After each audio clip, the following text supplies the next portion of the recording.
Hello, everyone, and welcome to Police Off the Cuff, Real Crime Stories, one of the last shows of 2023.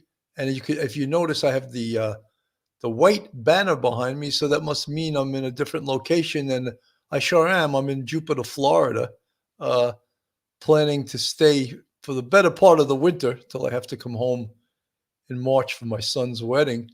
And so that's where we are. And so we'll be live from Jupiter, Florida. You know, one of the most intriguing cases of 2023 was the whole Adelson case, which, of course, revolved around the 2014 murder of Daniel Markel, who was the husband of Wendi Adelson. And we'll get into the whole story, but that's what we're going to sort of recap. And is the case over, or where's it going from here? There's been so many twists and turns in this case, and by no means, the homicide occurred in 2014. By no means was this an easy case to solve. And when you see how it evolved and what a great job the authorities did down here in Miami, just unbelievable. Excuse me, not Miami, actually, where the homicide took place. I believe it's Tallahassee.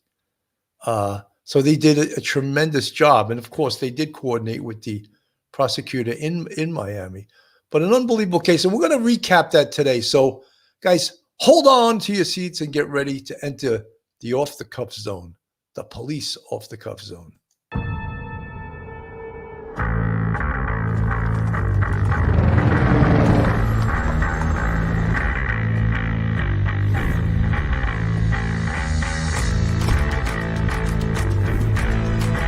There has to be some common sense. Yes, sir. They have the car stopped at 10th and Ranch Microfighter. We still don't know who pulled the trigger.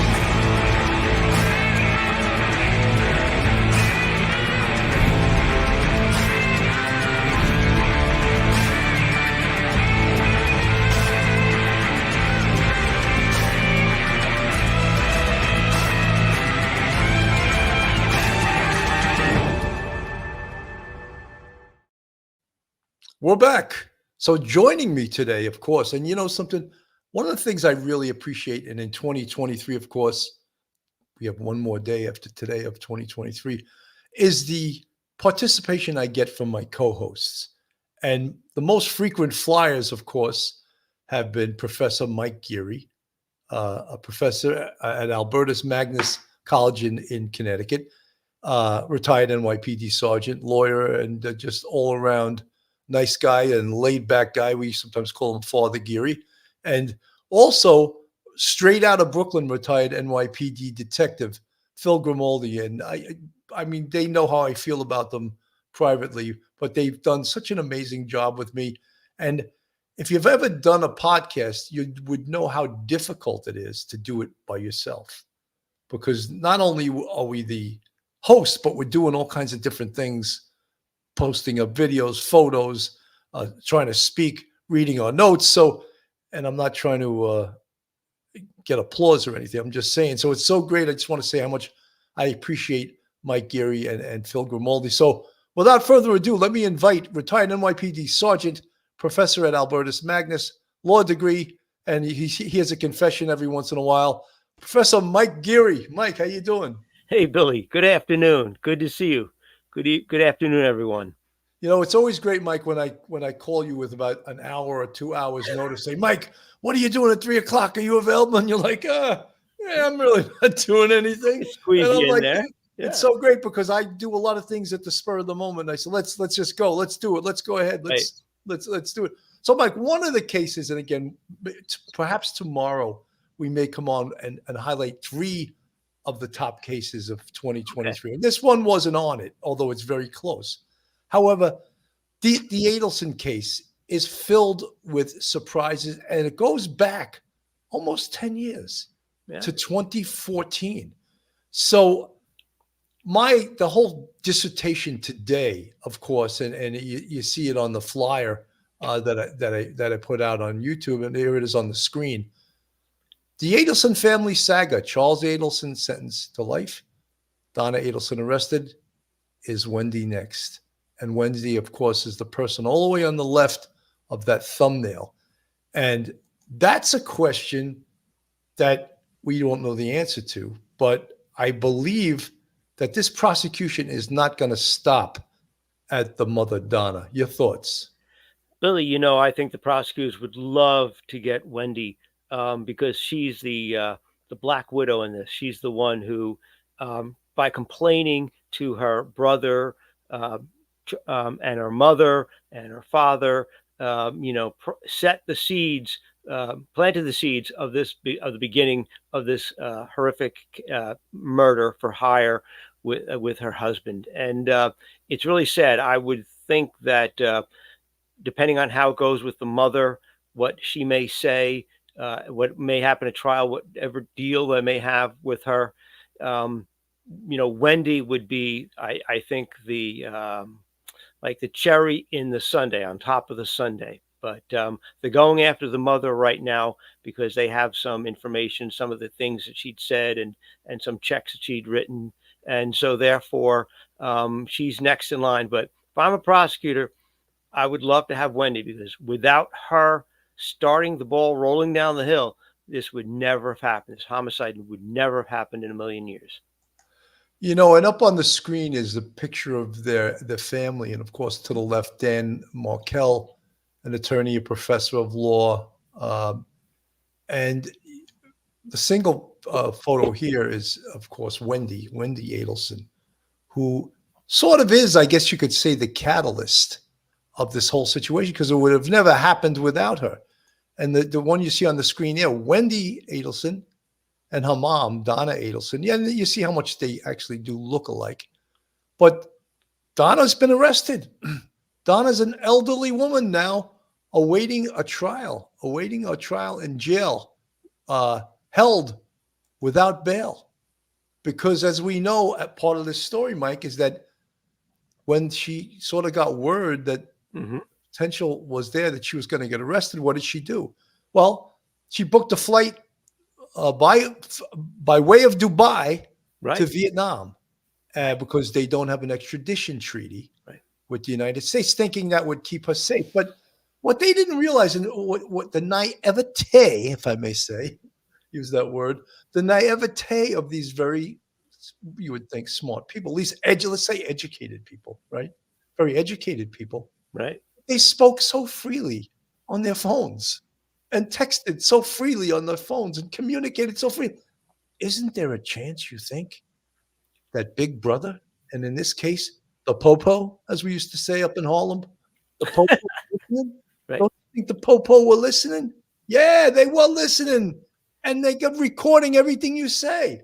So how could you be at least that educated? And again, when I say smart, people kill me in the chat. What do you mean they're smart? Just because they're educated does okay. All right. So I'll say now, we know that they're educated. Maybe they weren't that smart. Your thoughts? Yeah, Billy, intelligence can't always be measured by education. You may have somebody with a high school education who may be smarter than a whole lot of other people, have a whole lot more common sense. She's very, very educated. The whole family is, and she was actually doing the books for her husband Harvey's practice when he established everything many, many years ago in the 80s. So she's been an integral part of that growing business. So those ladies got some smarts. However, being heard saying to her son on I think a jail phone, that I have to get out of here. Maybe I'm going to commit suicide. I can't stay, something like that, to that effect. And then booking a one-way trip to Vietnam. It's like, we can always joke around about the police, the FBI, and the competition they have. But when they're working together and you've got a good working relationship with other agencies, you can accomplish so much so quickly. They jumped on that and they got her as she was just about to board the flight. And so thank goodness they did that. But she is, that's the definition of a flight risk. It's also the definition of somebody who may be suicidal. And right now she's on suicide watch. And that's what's driving her and her attorney crazy, because she's there. And when you're on suicide watch, you don't have a lot of freedoms at all. You're watched 24/7. You've got not even a bit of privacy. And she feels that that's a violation of her right to cruel against cruel and unusual punishment. But she is the essential person who took her daughter's criticisms and then put those criticisms of her ex-husband, put the whole thing actually in. It took the complaints that started the whole series of other instances, and the mother was the person who was making sure people got paid, making sure her son was taking care of it, and therefore they have a lot of electronic information.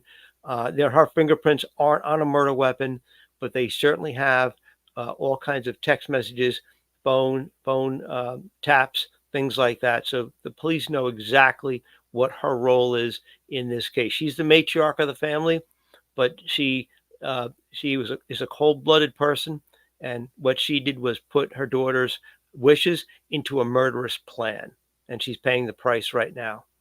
Absolutely. Charisma, thank you so much for the $2 super sticker, and Happy New Year to you also. As well as Jacqueline Johnston, Manifested. Thank you so much for your $10 super sticker. And here's to 2024 being a better year for everyone.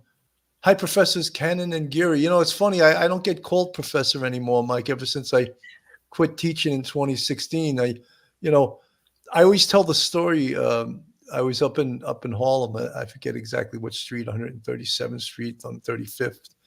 And I'm standing around a dead body of a 16 or 17-year-old kid. The crime scene tape is up. And I go underneath the tape, and all of a sudden I hear someone go, "Hi, Professor Cannon." And I turned around, and it was one of my students. And I was, I'm Sergeant Cannon here, at the crime scene. So I wasn't prepared when someone shouted out, "Hi, Professor Cannon." And it was a little, but I never lost my sense of humor. I always saw that it was somewhat ironic, somewhat funny, but standing underneath the crime scene tape, it was a little bizarre to hear someone say, "Hey, Professor Cannon." So when we look at this is the sort of almost, you could say, a rogues gallery in a way, right? And if we look from all the way to the right, Dan Markel is the victim. And guys, if you're listening to this, I'm showing a picture of all the players in this case on the screen. And then above Dan Markel is his wife, Wendi Adelson, an attorney, testified a great deal in this case, so far has not been arrested. And the expectations by many people in the real crime world, the true crime world, in the legal world, is that down the road, she could very well get arrested, because after all, there is no statute of limitations for murder. So if they don't have a case next year, they don't have a case 2 years, they don't have a case 5 years from now, 10 years from now, she could be arrested for the murder of Dan Markel. So keep that in mind. Harvey Adelson, the patriarch of this family, dentist, right? He so far hasn't been arrested. Could he be part of this and complicit in this? And then, of course, we have to his left, well, actually, me looking at it, the left, Donna Adelson, and she's been arrested. And that's the mom. That's the matriarch of the family. And she is awaiting trial.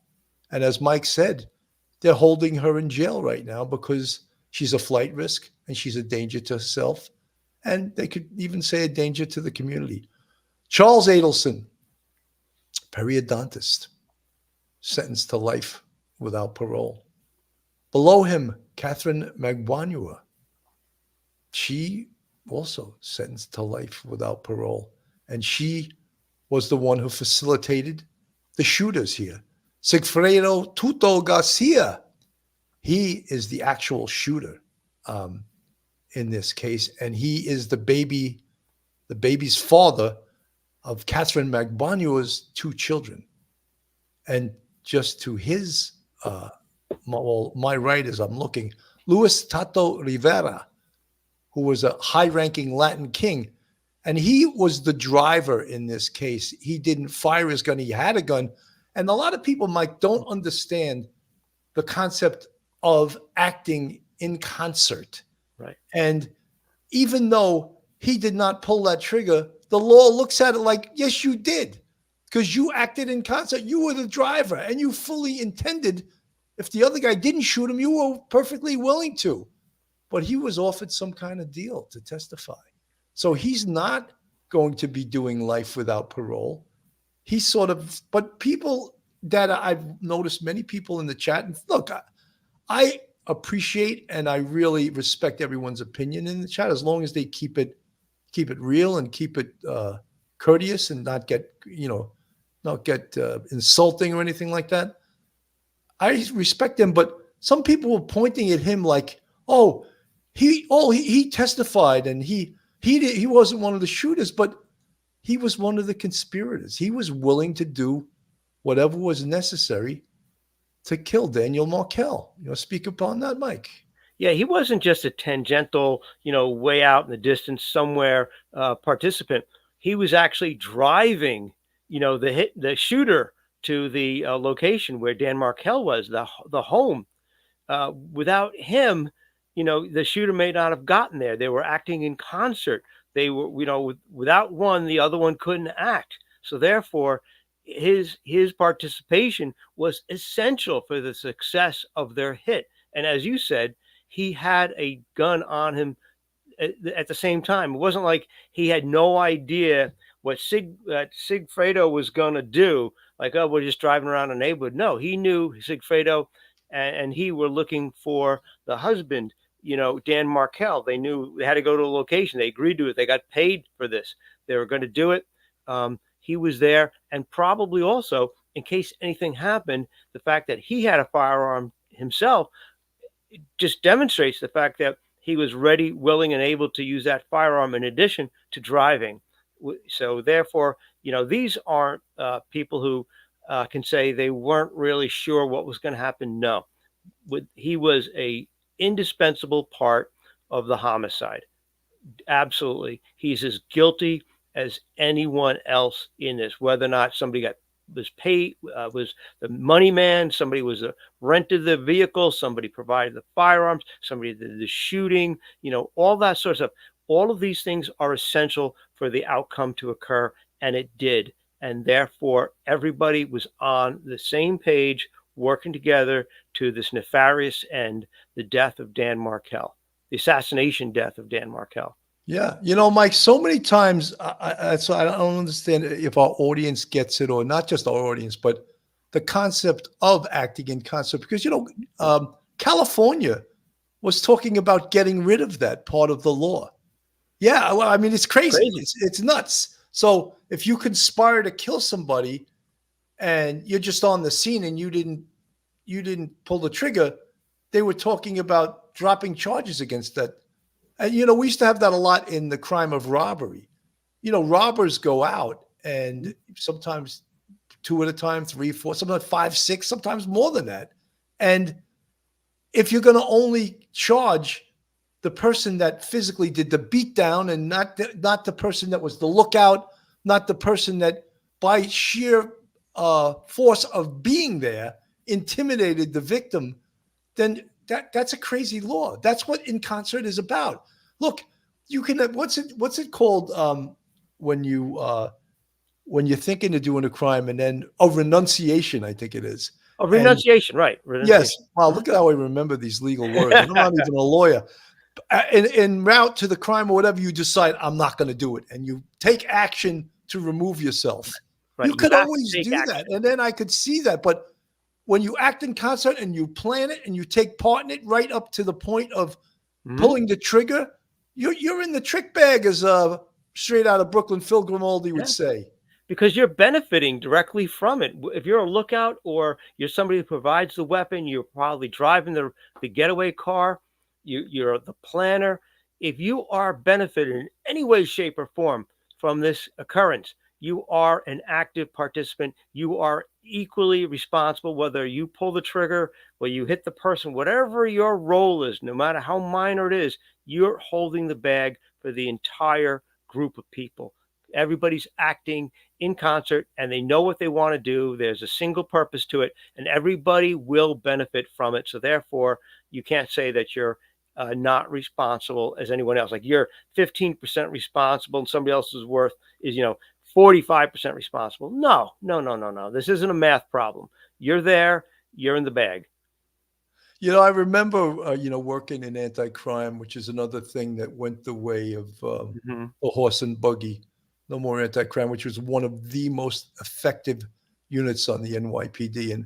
And I can proudly say I did 6.5 years in plainclothes, 1 in street crime. And the only reason I left street crime was because I got promoted to sergeant. I loved street crime. Yeah.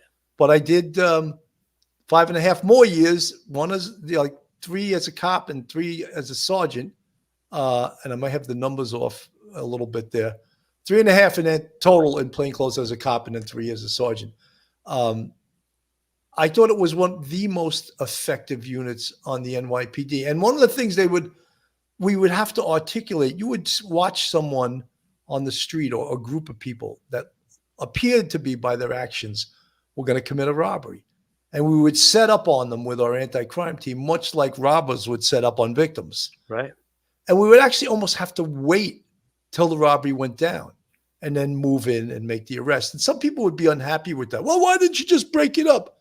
Well, because if we prevent it, that's not why we're there. We're there to arrest people and put them in prison. If we break it up, they'll just go to the next block and rob someone and they'll get away with it. And we won't be there. So this is how anti-crime used to work. And what we used to have to articulate to the district attorney was that what each person did in the robbery. And not everyone was the force guy. Oh, this guy was looking back and forth. He was clearly the lookout.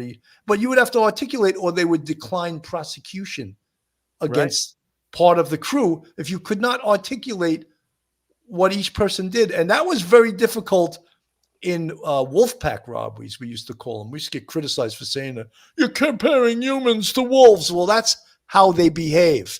Yeah. When 5 or 6 guys jump upon a single victim, beat the shit out of him, and take his property, that's how they're behaving, like wolves, And people would get all upset. Oh, you're comparing humans. Well, again, that's how they're behaving. Anyway, that would happen in wolf packs, and especially like in Times Square. I remember one time, a guy walked into a crowd of people and he came out with just his underwear on. They actually ripped everything off him. And I was like, did you see that? And there was one guy who was holding a piece of his sweater. And that's who I grabbed. And I grabbed him and he got charged with robbery. The rest of the people, they all, as they say in police parlance, they jetted away. Yeah. And this guy got charged with the robbery. And the guy in his underwear had to testify against him. It was crazy. And of course, what was the guy doing at 5 o'clock in the morning on the Deuce on a Sunday, early Sunday morning, Saturday into Sunday? Well, he was trying to score drugs, of course, right? Right. And then for his efforts, he got robbed. Yeah, Billy, there's, when you have that kind of Wolfpack robbery, and I agree, they're acting as animals, as instinctual. You circle around the victim and you take them down, everybody is a part of that. So like with the 2 hitmen, they both got paid. I'm not exactly sure how much, somewhere around $100,000, perhaps. I'm not exactly sure. They both benefited. They both bought vehicles after this. They knew each other. They trusted each other. They are no less culpable in my eyes than the mother, than her son, than the lady, Catherine, who passed the money back and forth. They all had their role in making the murder occur. Nobody tried to stop this. Nobody stepped away. Nobody renounced their involvement in it. Nobody went to the police. There's no evidence at all that anybody tried to do anything else other than make sure that the murder occurred. And that's the sad part. So they all deserve whatever they get. No tears. Absolutely, Mike. And here's on the screen. I just want to sort of recap. For nearly a decade, this is according to the New York Times, the sensational killing of prominent Florida law professor in 2014 centered on a single sordid question. Did his ex-wife's family, motivated by an ugly custody dispute, hire hitmen to murder him? Well, we found out about a month ago, Charles Adelson, the former brother-in-law of the slain professor Dan Markel, he was charged with first-degree murder, conspiracy to commit murder, and solicitation murder, and he was sentenced to life in prison. When he was sentenced, he closed his eyes and he mouthed no, put his head down when the verdict was read at the Leon County Courthouse in Tallahassee, Florida. The jury deliberated for a little more than 3 hours after 8 days of testimony, including from Mr. Adelson himself, who took the rare step of testifying in his own defense. You know, Mike, that's one of the things. Whenever a client testifies in their own defense, you know they got major problems. Because Oh yeah. most attorneys will say, do not testify. You're fair game for Mhm. the, for the pickle you stole from that deli when you were 8 years old till, a test you cheated on in dental school. All of that is fair game once you get up on the stand and testify. That's right. It's all irrelevant because it doesn't pertain. All those old things you did in the past would not be considered relevant. The judge wouldn't allow the admission of it against you in a particular case, like in this case, a homicide. However, the moment you take the stand, just like the defendant takes a stand, just like any other witness at all, any other witness, their credibility is on the line. So therefore, anything that they've done that shows a tendency towards dishonesty, deceit, in this case, also perhaps violence, all of these things, they become relevant for the jury to determine what is his state of mind, what is his propensity for peace, what is his propensity for honesty, what is his propensity for violence. And so when you see a defendant take the stand, that's a desperate move. That's the Hail Mary pass in football. That's a 4th down and 40 yards to go. You're just chucking the ball. And, it's the last roll of the dice and all those other euphemisms you could use. Yeah. Absolutely. Absolutely. When we look at this case also, we put up on the screen Donna Adelson and to the right, Charles Adelson, in the middle, Dan Markel. Mr. Adelson, a 47-year-old periodontist from Fort Lauderdale, is the 4th person convicted in Mr. Markel's death, which has been dissected over the years in news articles, television shows, and a podcast. It's been nearly 9 years since Danny was brutally murdered in cold blood, and it's taken a tremendous effort to get to this point. His parents, Ruth Markel and Phil Markel, said in a statement after the verdict. According to the prosecutors, Mr. Adelson arranged and paid for 2 men, Sigfredo Garcia and Luis Rivera. There they are right on the screen.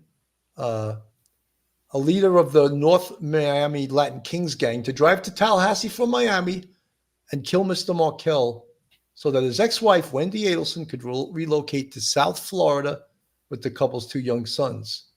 A judge had denied her relocation petition after the divorce. The murder was arranged, prosecutors said, through Catherine Magbanua, Mr. Adelson's girlfriend at the time, who had 2 children with Garcia. Mr. Rivera pled guilty to second-degree murder in 2016. He was sentenced to 19 years in prison and testified against Mr. Garcia, Ms. Magbanua, and Mr. Adelson. A jury convicted Mr. Garcia of first-degree murder and conspiracy to commit murder in 2019. He was sentenced to life in prison. When we hear about this case, Mike, it's baffling that all of these people destroyed their lives. Not to mention, sometimes we lose the fact of what this really is about. And of course, what that is about is the murder of Dan Markel, who's right there. Or this is a better picture probably there. Dan Markel with his wife, Wendi, right there. That's what this case is really about. It became also about how these educated people, I won't say smart, these educated people thought that they could get away with murder. They were watching too many episodes of The Sopranos, and they thought they were going to be able to have their, well, in the case of Charles Adelson, his brother-in-law, in the case of the mom, her son-in-law, murdered. And that would get rid of all their problems. And for this, they're all going to be sitting in prison for the rest of their life. I tell you, Billy, one of the tragedies, as you're pointing out, is that, it didn't have to be this way. At one point, there was talk with Donna and perhaps Harvey as being the matriarch and patriarch of the family. They were trying to help their daughter Wendi, and they were thinking about trying to buy off Dan with like something like I read somewhere $1 million, that they would give him a huge amount of money if he would drop any efforts to limit the Adelsons' visitation and things like that, and just settle with their daughter Wendi real quick, because he wanted to move the kids. She didn't want them, and she was going to threaten to move them somewhere else. And they were both given 50-50 visitation. And, it could have ended with an exchange of some money. And also, there was, as from what I can tell doing reading of the case, there was never, ever an indication that I know of where Dan Markel ever abused Wendi, physically abused her. It wasn't like they were protecting the life of their daughter from this ogre. It didn't seem that was at all. That word ogre is reserved for Rex Huerman. Okay. You're mixing that into this case. Yeah, he fits the description. Yeah. But, there wasn't even any sort of violence or domestic violence ever laid against the husband. So why they would go to such an extreme, actual murder, when they were actually thinking about giving him some money, and they go to murder, you're left scratching your head. And that's a sad part. It didn't have to be. This could have all been ended so easily with perhaps money, or just live with the fact that their son-in-law is upset with their daughter, and they've had this, and let them just work it out as a former husband and wife. And the son, and the mother, the matriarch and the son, putting this together, this sad, violent murder. It didn't ever have to be. There was never any reason for any sort of violence by anyone. So sad. Crazy. Let's hear a little bit of her jailhouse calls. Everyone seems to be enamored with this. Let's play a little bit of this. If it'll play. Got to have the calls. Do I want to go to sleep and not see my son? I do. Perfectly honest, I do. And what we do it? We'll do it together. Leave a note. They'll know when to come and get us, and we'll do it together. The boy, look, going to make a decision at some point. So after speaking to Dan this morning and knowing what they're thinking up there, I don't know if we'll make it out in time. I really don't.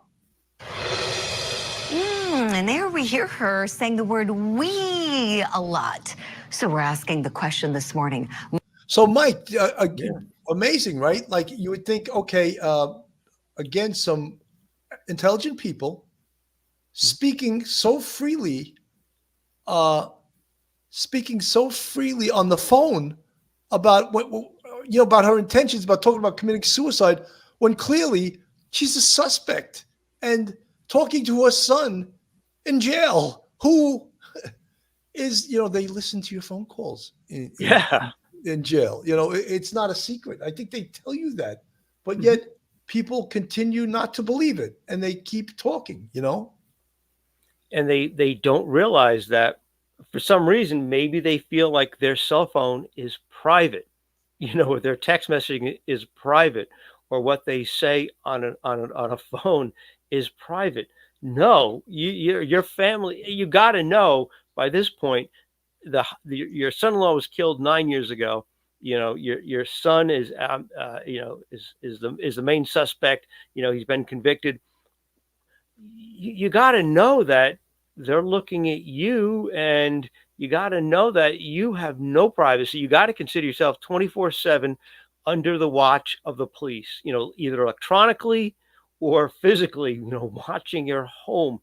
How you could not think that you're in that position and that you actually have privacy at this point?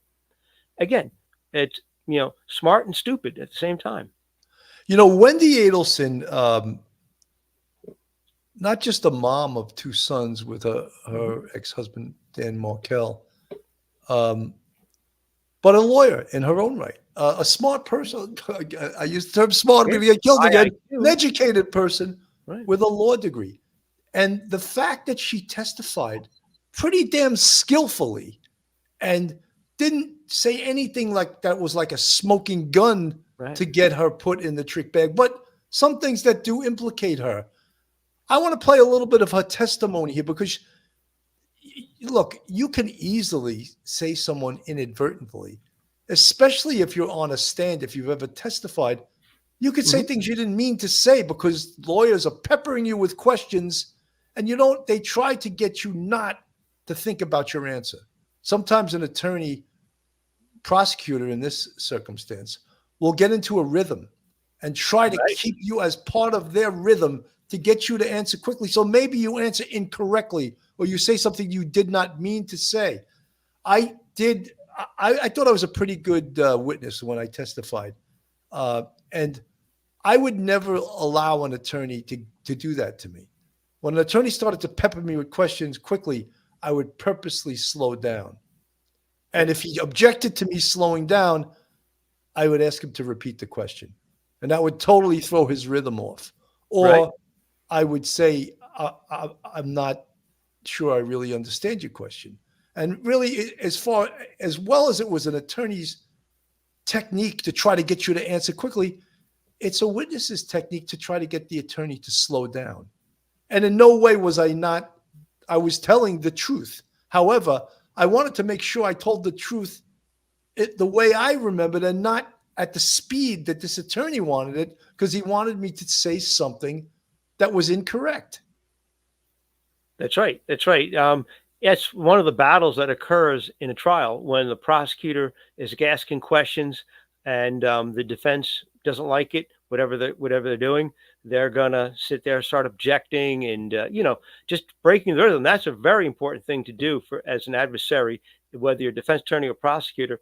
That's part of the chess match in the courtroom, is to try to get the person to stop and backpedal a little bit, and then get them to respond to an objection, and maybe get the judge involved.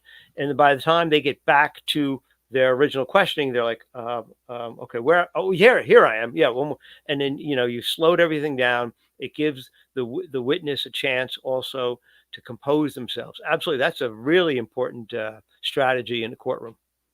Mike, just as a courtroom is the home turf or the home court of an attorney, a prosecutor, the street and the squad are our home court. So in the same way that we can't be expected to be as good at the courtroom game as an attorney is or a prosecutor is,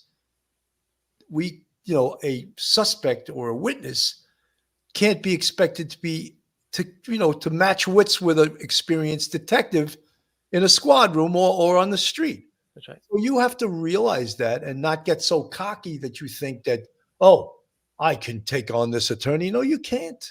You cannot, because he has certain things over you that he has the advantage. The court purposely gives a defense attorney and a prosecutor an advantage in the court. Let me play a little bit of Wendi Adelson in her testimony. And to me, she's an excellent witness.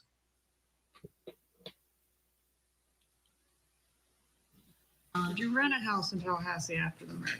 No, I didn't live in Tallahassee after the murder. Did the boys go to school that fall here in Tallahassee? No, all our plans were broken. And what was the purpose of those questions? Of course you didn't. You moved to South Florida. You didn't have plans in Tallahassee that got executed. Why were you asked about all those things? So as you can see, this prosecutor is outstanding. She is really she's very well prepared. I don't know why it's loading. There we go. Okay. I don't know why I was asked questions by the defense counsel. The book event that you were asked about, did that event happen?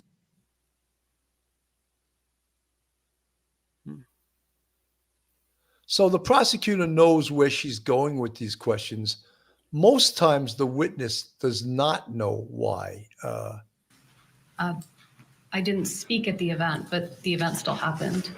Have you had several events related to that book that have happened? I have. And what events were those? Do you mean just in Tallahassee or do you mean in other places? Everywhere. I've spoken at various schools about human trafficking and about my book. I think there was one event that still happened in Tallahassee about a year later. And is that the only book you've written, or have you written more than one book? I've only written one book. What was the book about? The book was about human trafficking and about the vulnerability.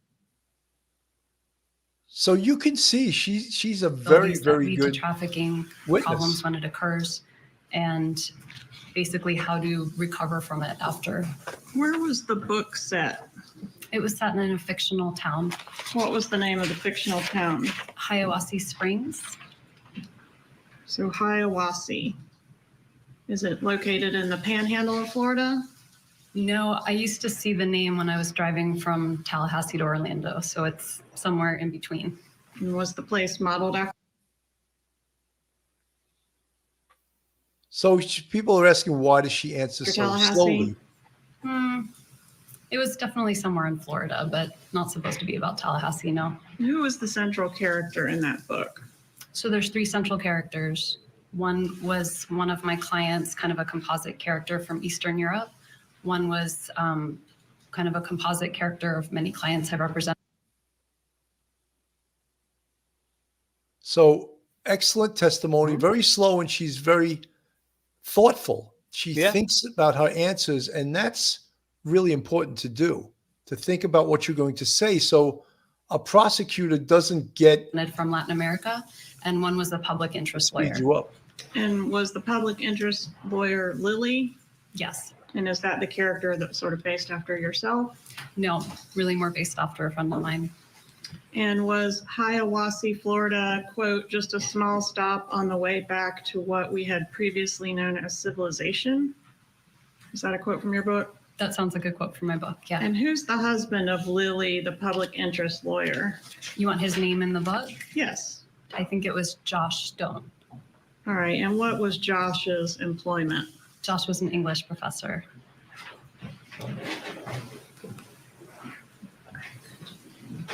I'm sorry, what was your answer? Josh was an English professor. A professor, where did he teach? It's been a while. I wrote the book over 10 years ago. I don't remember what I named the university in the North story. Florida State University? That sounds right. NFSU? NFSU sounds right, yeah. All right. And in the book, does Lily lament, quote, we moved to this godforsaken place for Josh's career? Yes, that sounds like a line Lily would say. All right. When you looked at page 187 of the divorce document on cross, and I'll hand that back to you. So, Mike, the question would be is that where is the prosecutor going with this? And is she trying to get us to say things that later on she could come back and question as to, well, why did you say that? And I think she's implying that some of the characters in the book are real characters in real life. Oh, yeah. Yeah, this all goes to her state of mind. Now, what they call state of mind. What was she thinking? If this is on her mind and she wrote a book, and is the book similar in certain ways to her life? Is so that it's almost like an autobiographical, story. So it's and so therefore, if I'm a defense attorney, before this even begins, I would be objecting all over the place to even the thought that the prosecutor would go with this. But obviously, the judge has, we saw the video, the judge has already made a decision that the prosecutor can ask these questions. And of course, with the warning that, keep it moving, keep it going, make your points. And I think because she wrote the book herself and, she wrote it after research, even though it was years earlier, and she's on very comfortable ground answering these questions. You could see she was smiling. She seemed really comfortable. And she was not too fast, not too slow. She seemed very natural. She said, oh, I'm sorry. I couldn't remember. It was 10 years ago. I made up. Oh, yeah, it was a combination of two different towns that I passed. And, Northern Florida State. Yeah, that sounds about right. She seemed very natural. She's a very good witness. And remember, she's also thinking at this time that she's testifying at her brother's trial. She herself is also thinking what may come down in the future. So whatever she says under oath here, if anything ever occurs in the future where she's now a defendant in a criminal case, all of those statements that she has made under oath can also be used against her in the future. She has to keep her testimony consistent. But she's really, really a very good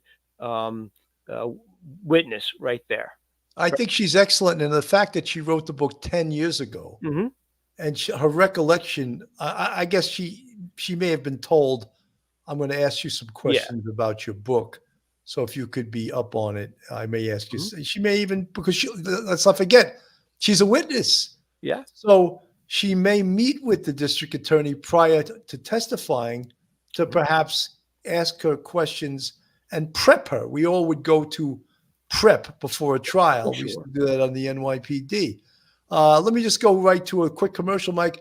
Folks, if you like real crime, true crime from a police perspective, then you're in the right place. And if you're not subscribed to us, Police Off the Cuff, go on our YouTube, hit that subscribe button, give us a thumbs up, and ring that bell. And if you want to contribute to our channel, we have a Patreon with 3 different levels. And we also have a YouTube channel memberships. We count them 5 different levels. And we appreciate all our subscribers, all our fans, all our friends. 2023 is all over, practically all over. After today, we got one more day. And this is always challenging to me, but it's a labor of love. And I love that you guys listen to the Police Off the Cuff and are part of the Police Off the Cuff family. Folks, if you're looking for a fantastic defense attorney in the New York metropolitan area, then Joe Murray is your man. You can reach Joe on his cell phone at 718-514-3855. Email him at joe@jmurray-law.com or go on his website, jmurray-law.com. Not only is Joe a fantastic attorney, but he's also a huge supporter of the Police Off the Cuff podcast. So I want to go back to Wendy's testimony a little bit, because part of what our whole dissertation is today is that we believe at some point Wendi is going to get charged. And when that point is, we can't predict that. But we just want to show some of her testimony to show really that she is one hell of a skilled witness. This is actually my copy.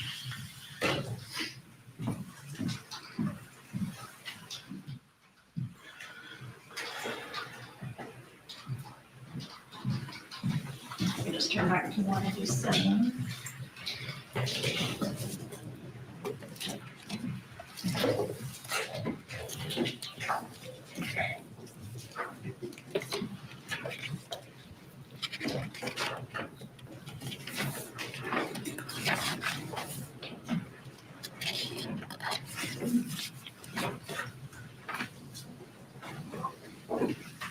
Do you see the quote that you read previously from that page? I don't. Okay.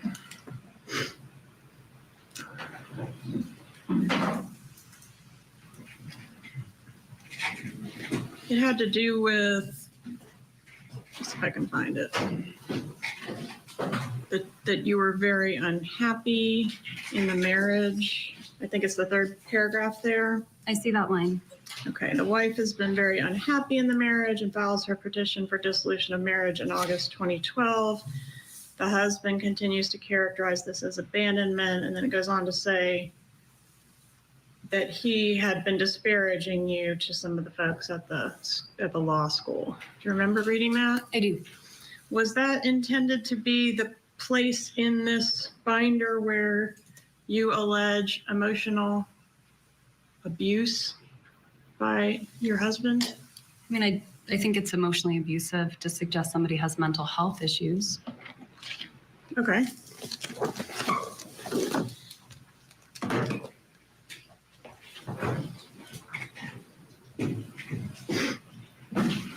What is the prof's blog? You were asked about that on cross. Yeah, it was a blog that Danny started with some of his colleagues to kind of promote community in the law professor world. And who reads the profs? Probably Prof's other blog. other law professors and people interested in becoming law professors. Who is on the Crim Prof listserv? I don't know. Were you on the listserv for that prof's blog? I may have been on the listserv at some point. Do you remember seeing the post that you were shown on Cross? I do. And the post says something about Danny and I are planning to attend a conference that will begin Sunday, July 20th. Is there any other information on what you were shown about Dan's travel plans post-murder other than that?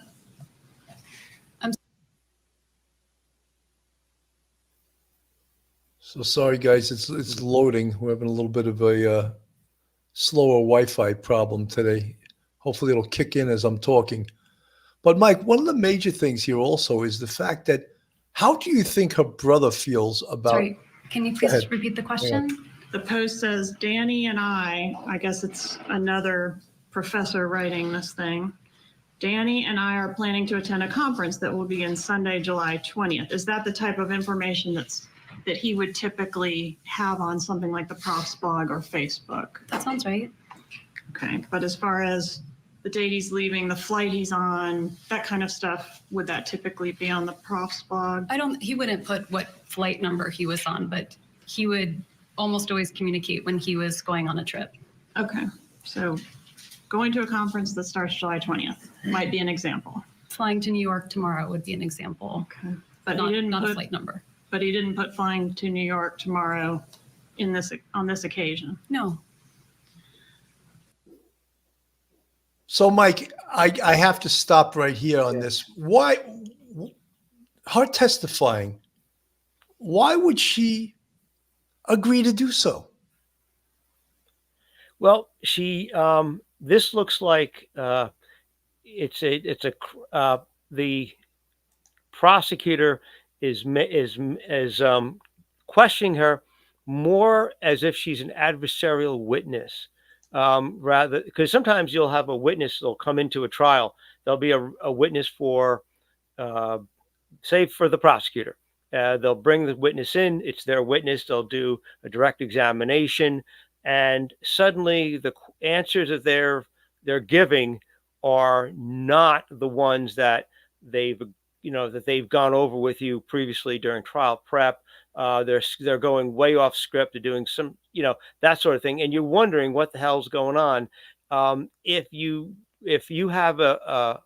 call a witness and they start to do that sort of thing, start playing semantic games or whatever they're doing, you may ask the judge, Your Honor, I'd like to question this witness as an adversarial witness. So rather than ask open-ended questions like you normally would do of your own witness, you'd actually, since they're now adversarial, the court will now allow you to ask, those pointed questions, the cross-examination questions, rather than give someone a chance to explain themselves. You'd be like, isn't this that? And don't you agree with this? And those are, those direct questions where the witness doesn't really have a whole lot of room for explaining. They're just going to be agreeing with you. So I think not having seen the trial, the whole thing, because it was in Florida, but having seen clips of it, I think she's appearing at this point to be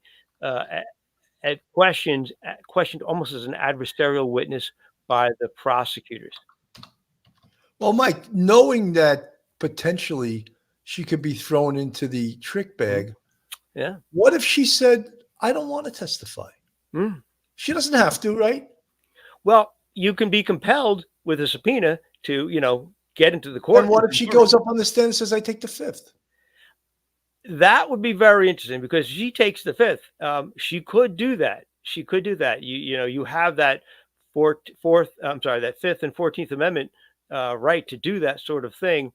However, it would raise all kinds of issues with, with the police department, the detectives, and the DA's office. They're going to be like, I'm going to ask you a series of questions, and knowing that they might believe that you're somewhat innocent of these charges. So they're looking to get your brother.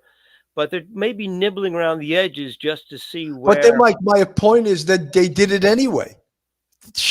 It actually hurt her to testify because now she has to live with her Mhm. testimony as Yeah. a basis for Yeah. the district attorney's office and the police Yeah. department to have further evidence to go after her. So that just my question is then why wouldn't someone say, okay, I'm not testifying. Okay, bang, here's a subpoena. We're slapping a subpoena on you. Right. Okay, sure, I'll be there. Yeah. I You mean, swear in and then you take the fifth. She's already a suspect. right. So I'm just Right. asking, as per sort of strategy, Yeah. why Look. wouldn't her lawyer tell her, look, don't testify? And if you do, take the fifth. And on the advice, and you could say, on the advice of counsel, Counsel. Right. I'm taking the fifth. They can look into that however they want because they're Right. going to do it anyway. So my question is, how much more will it damage you to testify? Because look, she's a skilled witness, very skilled. Right. But she still, even in all the hours she was on the stand, she said things that Sure. threw her into the trick bag, as Phil Grimaldi would say. Yeah. It's probably a strategic move that she made with her attorney, who's, you don't see in the video there because he's sitting in the audience just listening to her. But it's a strategic move. She's taking a chance. She wants to appear innocent because remember, she's the widow of Dan Markel, who was killed. So for her to take the fifth, it would be she could do it, but she risks increased scrutiny perhaps in the future, a different opening a new investigation into her own involvement in the crime. Just reviewing all the evidence to see maybe there's some sort of conspiracy charge. But I think she was trying to, along with her attorney, get in there, answer some questions, and maybe they knew ahead of time where the prosecutor was going to go, and they prepped on the book and a few other things. And she wanted to appear as best she could to be, I'm just bewildered as you are that this all happened. I've no idea how this all occurred. And I think that's probably where she went with it. It's risky, but I think it's less risky than saying, I'm not going to answer any questions. If the judge wanted to hold her in contempt, I doubt he would. But I think it's a game. It's one of those strategic games you play. Absolutely. Maui Swith, thank you so much for the $6.99 super sticker. Wendi received derivative immunity. Otherwise, would have pled the fifth like she did during her deposition. Wow, so that's pretty damn interesting, Maui. Good. Chris B, thank you so much for becoming a YouTube member of Police Off the Cuff. Welcome aboard. And Helen, the Scottish Llama. Helen Scottish Llama became a YouTube member. Welcome to the Police Off the Cuff family. And thank you so much. Another big thing that she was questioned about, and many people can wonder about this, is she drove by the crime scene right after her husband was shot.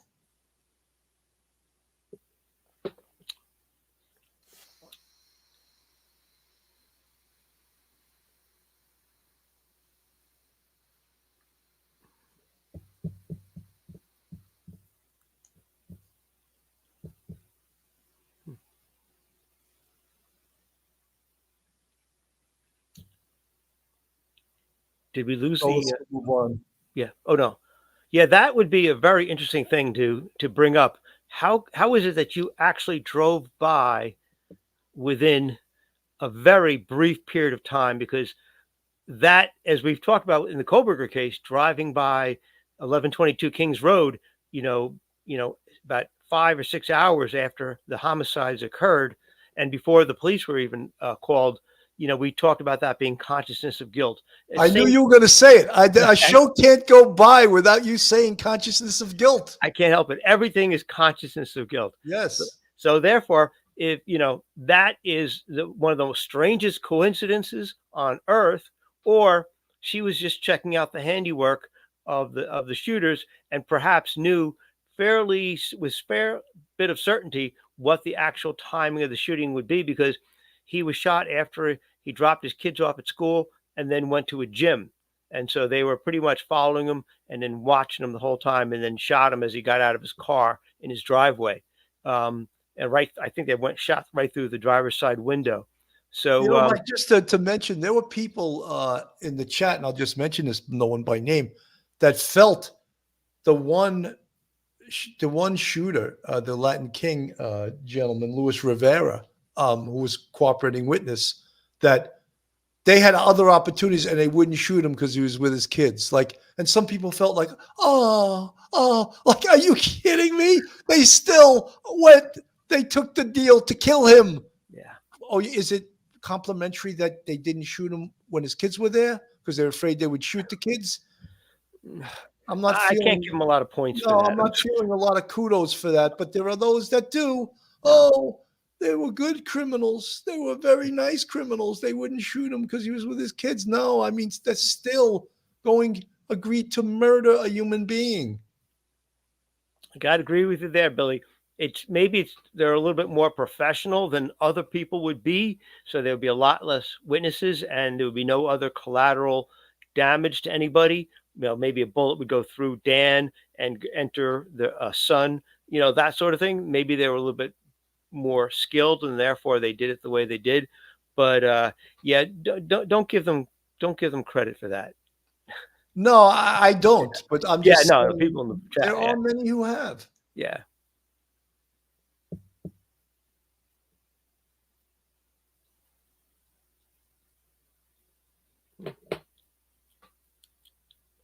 I don't know why this is. Yeah, it won't boot up. Hang on a second.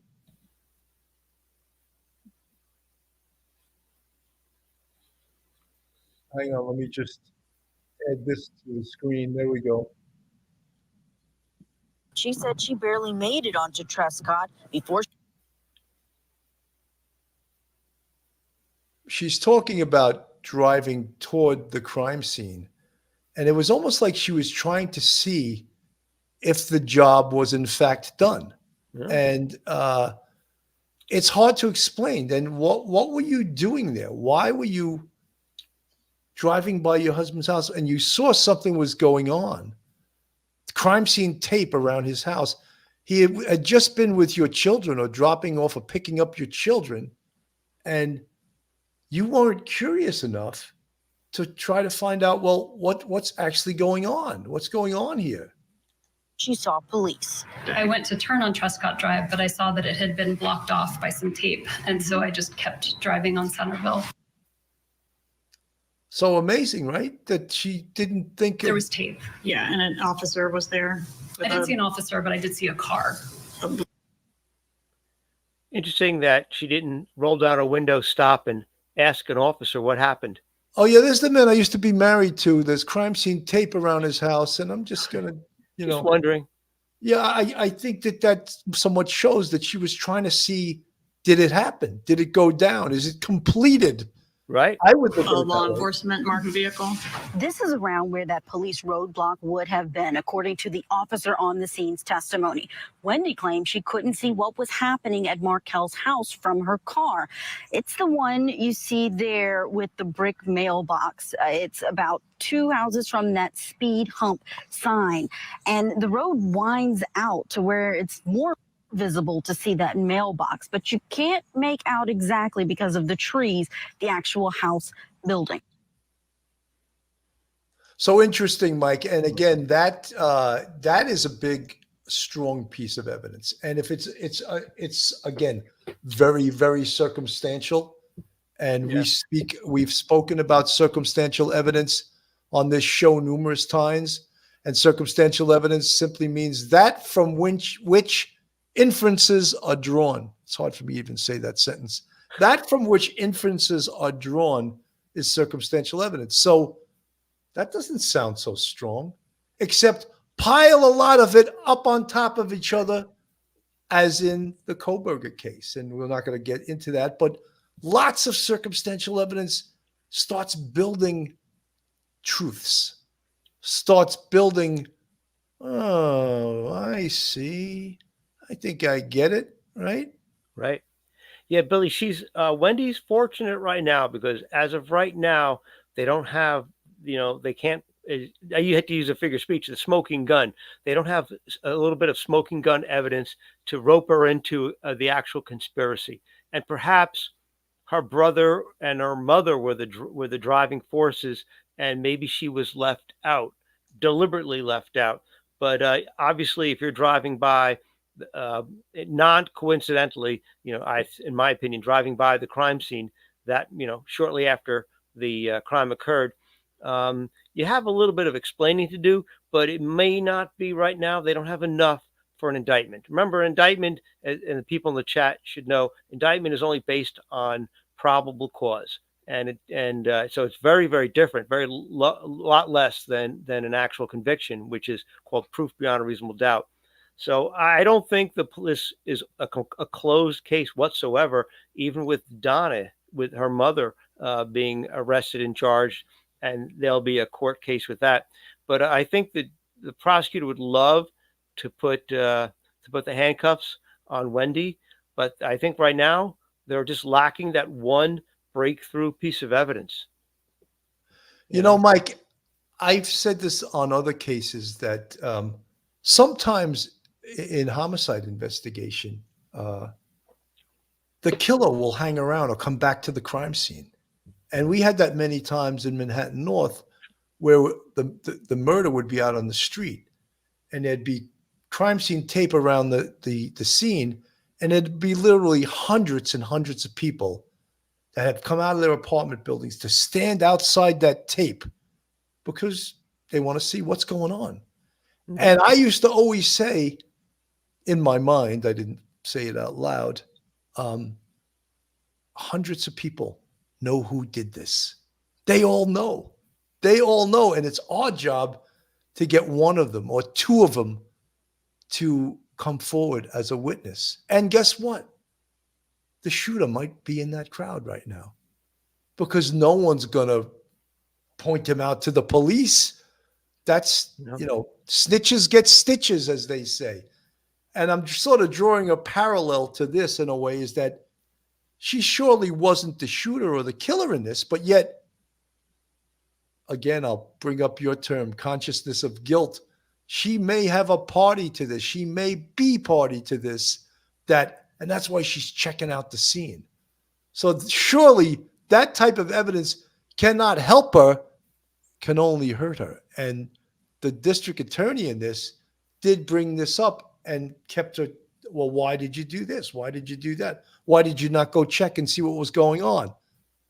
And as the jury watches that, and surely it's not her trial she's speaking at, but guess what? All of this testimony, I believe, can be used if she ever gets arrested. Oh, absolutely. It's all usable if they can get enough on her to charge her, because it's all under oath.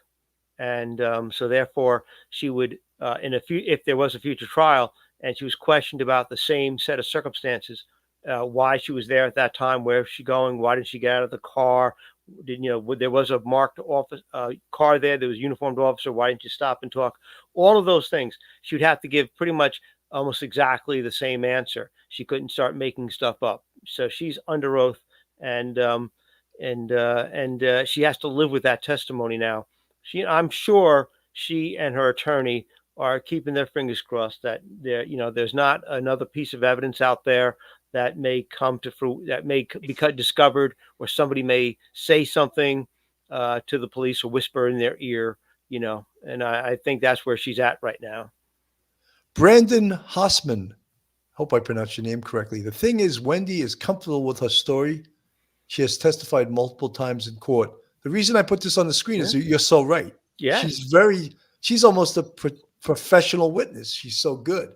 Yeah, because she uses the skills she has as an attorney, as a professor, as a student for all those years, to be an excellent, excellent witness. So that is the key. You're right. The thing is, when he's comfortable with her story, she's testified multiple times in court. Debbie Gibby, she didn't go screaming, "Where are my kids? Are they okay? Where's Dan?" Wow, Debbie, you're going right to that guilty. She's not even on trial, but I see. Good point. They wouldn't want you as a juror on that case. they get that out. But well, you're seeing something that implies to you that she's guilty. It's just like, cops used to say, you'd arrest someone, you go into the precinct and you put the guy in the cell and he'd fall right to sleep. To cops, that was the meter. That said immediately, that guy's guilty, because no normal person could be arrested and fall asleep in the cell. They'd be so jacked up and so nervous. And this is not, no one likes to get arrested. But if you can just go in the cell and fall asleep, it means you're used to this. It's pretty normal for you to get arrested. Good point. Yeah. The informal cop meter, guilt meter. Oh, yeah. Yeah, and it has no scientific basis whatsoever. And it's a cop meter. But when you think about it, it makes a hell of a lot of sense. Sure. So let me play a little more of this. I hope we get this playing right away. Say that Charlie, your brother, this defendant, had explored all options to resolve the problem, including hiring a hitman, and it would cost either $15,000 or $50,000. No. And did you have a conversation with Jeffrey Lacasse at your residence that night where you said you wanted to share something in confidence with him? No. Did you ever say that your brother had seriously hired a hitman where you weren't repeating the joke? You were serious. All right, still with me, Carl Steinbeck. So obviously those questions that the district attorney was asking, she knows the answer to it. Yes, she did all of those things. But Wendi Adelson is a skilled witness and can lie and tell half-truths and tell no truths because she is good. She is that good on the stand. Yeah, interestingly, the boyfriend, her former boyfriend, Jeff Lacasse, who she made some quips to about her brother, about it's cheaper to get your car fixed than to buy than to get your husband killed or something like that. He actually told the cops that. So when he was questioned, because there was the police are always going around trying to figure out, eliminating suspects. He volunteered that information that Wendi had said, this quip, and there she is on the stand denying, I never said that. And so, it's his word against her word. But, you wonder, you don't think anybody in the jury really believes her at this point. No, but when someone could tell a lie and believe it themselves, sure. That is the meter, to me, another cop meter will use, that the best liars are those that believe their lies, because even a lie detector probably won't detect deception because they don't believe they're being deceptive because they believe their own lies. Right. She seems to me skilled in that way. Oh, yeah. Yeah, she's got her rap down. She knows what she's going to say. And anybody that contradicted her, like another member of the family, no, I didn't say that. No, must have been misunderstood. No. She's good. She's really good. She's excellent. Let me play a little more of this and then We're going next. No, I did not. So you never turned on Trescott Drive that day? I went to turn on Trescott Drive, but I saw that it had been blocked off by some tape. And so I just kept driving on Centerville. Okay. And when you had to turn around at the tape, right, to go back out? I think I tried to turn right and it couldn't turn. So I would have made So this is the when she's talking about her little trip and what, you saw it. The kind of turn, like a K turn. You didn't stop at your husband's home. Was there a roadblock there There was tape. Yeah, and an officer was there. I didn't see an officer, but I did see a car. But for a Tallahassee. So pretty interesting, Mike. And the whole purpose of that also is to show, again, she's a skilled testifier, and she believes her own lies. However, one day she may regret that she ever testified, because she may be the person wearing that jumpsuit, in the trial room, and all the testimony she's previously given could come back to haunt her. Oh yeah. You're putting yourself in a little bit of jeopardy by testifying on the stand like she did, and she did get some sort of immunity. However, if they have any other, or they develop any other independent evidence that they could use against her in the future, then she could be charged. I don't think that the police are not looking at her. I'm sure the police are looking at her, and now with her mother, they're looking at all of her mother's communications, and they've looked at many of them. And if there's any sort of communication from her to the mother, or any other person to her, which communicates or shows that she agreed to the conspiracy, that she was notified of it, she didn't do anything to stop it, she was complicit in it, even in a very laid back way, you may get a prosecutor who may want to get an indictment against her. So we'll see. But yeah, she's not resting easy as we go into 2024. Not at all. Mike, up on the screen, you see the family Adelson, right? Right. You see the dad, Harvey, the mother, Donna, the brother, Charles, and of course, Wendi there. Now, what possibility is there that Charlie Adelson and his mother, Donna, may just get pissed off and offer up Wendi to testify? And I don't know if they could cut any deal whatsoever. There probably is no deal to be made. But might they offer up their sister in the case of Charlie and their daughter in the case of Wendi? Let's face it, these people are not used to prison. They're not used to jail. You do strange things when you get a taste of those smelly walls inside a jail or a prison. You may just say, hey, I just want to get out of here. I'll take the couple of weeks for a trial to get the hell out of here for a while. It's possible. It's a very distinct possibility if the brother has kept a few secrets and knows some other information that the police are not yet privy to. It's possible he may try to, he's doing life without possibility of parole. Maybe they might offer him 25 years and a possibility of parole, something like that, in exchange for testimony or some other evidence. But that would not be unheard of for, the what they say, there's no between thieves, there's no honor among thieves. So there may be that he would get tired, threatened, perhaps very, very scared about his own life and say, I can't do life in here. I got to get the hell out. How can I shorten my stay? Can I get some other protective custody? What leverage do I have? Well, you have leverage with your sister. If you could have some sort of information, give to the police, they may, work with you. She, and maybe with the mom, I'm not sure. I would think the brother would be more likely than the mom to give up Wendi, because the mother is the mother after all. And the brother might be saying, look, I did this for you, and here I am doing life while you just sit out there and enjoy your life.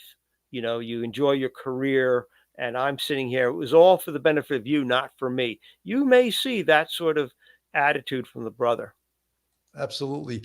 Debbie Gibby, I think Charlie flips, and I pronounce Charlie the way you spelled it, once he's in prison. But Carl S. Lawyer says he could still get a deal, some time off, a chance at parole or something, only if he flips and gets Wendi. That's what we were just talking about, Debbie. And I think there is always a possibility of that. It's there's such a possibility. Well, I question, and a lot of you guys maybe know the Adelsons better than we do. Is Wendi Adelson going about her life as if nothing occurred, or is she always looking back over her shoulder, expecting the popo to show up with some handcuffs, right? And they're not designer handcuffs. They're not by Christian Dior. They are by Smith & Wesson. Make these handcuffs. They're not the kind of bracelets you get in Tiffany's. They're the kind that you never want to have on your wrists. Yeah. She's going to be looking over her shoulders. She's going to be in close contact with her attorney. Yeah. She's got a lot of explaining to do with her own children. She'll never be free of this. When you make a pact with the devil and you sign in your own blood, you'll never have free will again, and you'll never have freedom again. She's always going to be looking over her shoulder. As you said in the beginning of the podcast, there is no statute of limitations for homicide. Not at all. Absolutely. Patrick Forsythe, I have a feeling Charlie's ready to throw his sister under the bus. especially if he feels betrayed. Ooh, Yeah.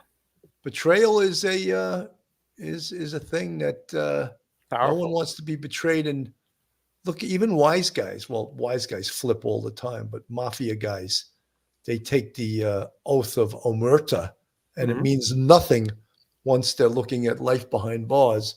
Omerta goes out the window.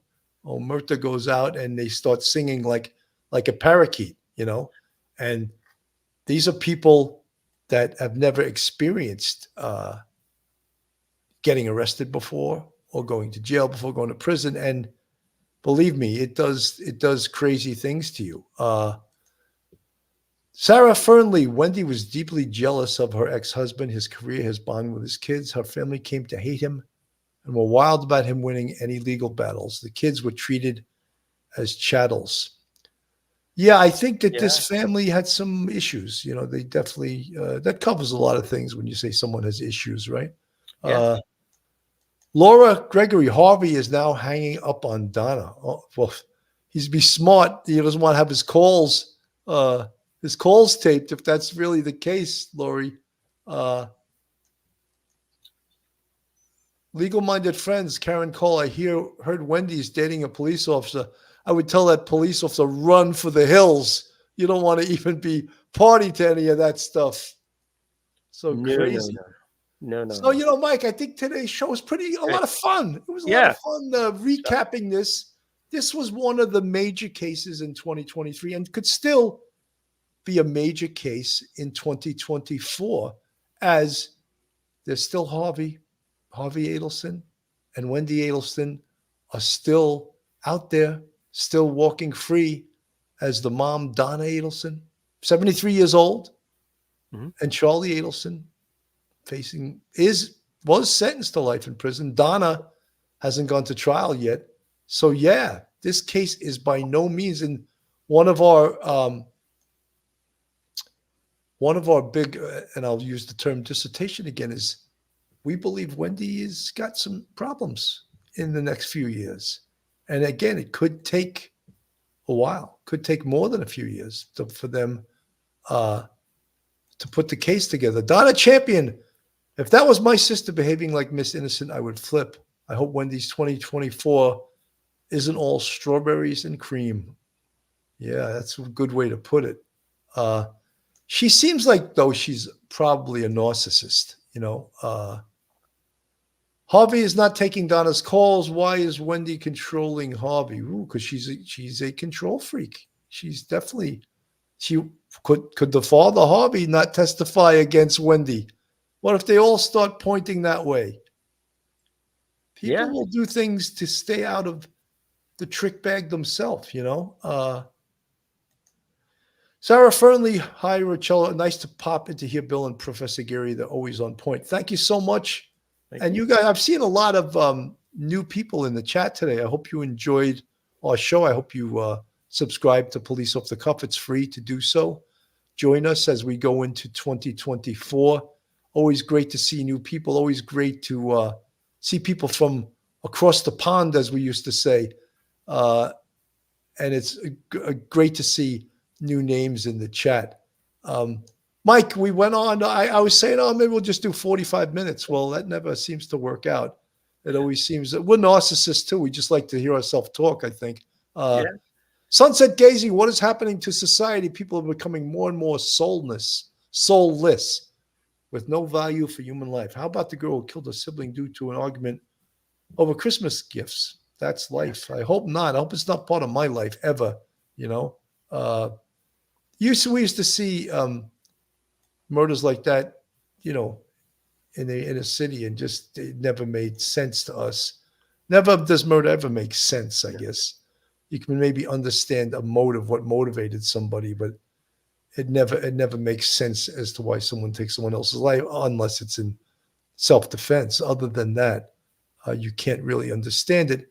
And the fact that people just think that they can get away with it, that's somewhat baffling, is that they think they're going to get away with murder. Mike, again, we've been on an hour and 24 minutes. Your final words, Mike, and I know you have final words of wisdom, and remember, these might be some of your final words for 2023, so make it good.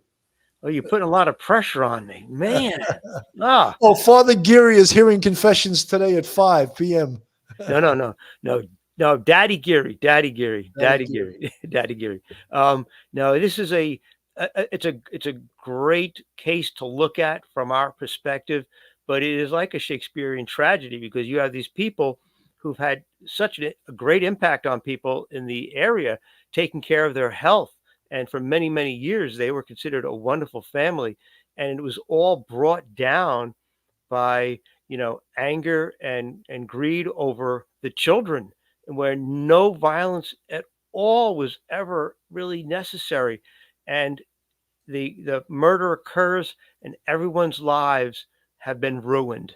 And this family will never live it down. And that's sad. So hopefully there'll be some more justice meted out to the guilty in this case in 2024. We can keep our fingers crossed. But also, everyone, have a healthy, happy new year. I just saw this in the chat, and I just have to say, I didn't know Donald Trump was subscribing to us. Oh. One Law 214. He's got Donald Trump's picture on his. Well, thank you for joining us, even if it's not really Donald Trump, but it's always good to have a laugh. Thank you, Mr. Betsy. Thanks, Bill and Mike. Great discussion tonight. Thank you so much. Sometimes you can actually pull a great show out of, just almost speaking, as we say, off the cuff. That's why it's called Off the Cuff. And we give our opinions. And Laura Gregory, do you think charging Wendi now before Donna trial would be more important to do a crime? I think, Lori, they will wait till Donna's trial's over to even think about charging Wendi, because potentially things could come out in Donna's trial that will help the prosecutor to prosecute Wendi. So, guys, we'll probably see you tomorrow. I think we're going to do a show tomorrow at 4 o'clock, recap some of the top cases in 2023. Professor Geary's already signed on. I think Phil Grimaldi. We're actually trying to get attorney Joe Murray to just join us for the last show of 2023. But I want to thank everyone that joined us today. Sometimes you can do a show during the day, and for us, it was during the day, 3 o'clock, and it goes great. So, folks, have a great night tonight, and get prepared for New Year's Eve 2024. I'm not a big New Year's Eve guy. I never, ever make it till the ball drops in Times Square. I'm sleeping. I'm snoring way before then. But still, the next day will be 2024. Have a great day, and God bless everyone. Good night. One episode just ain't enough.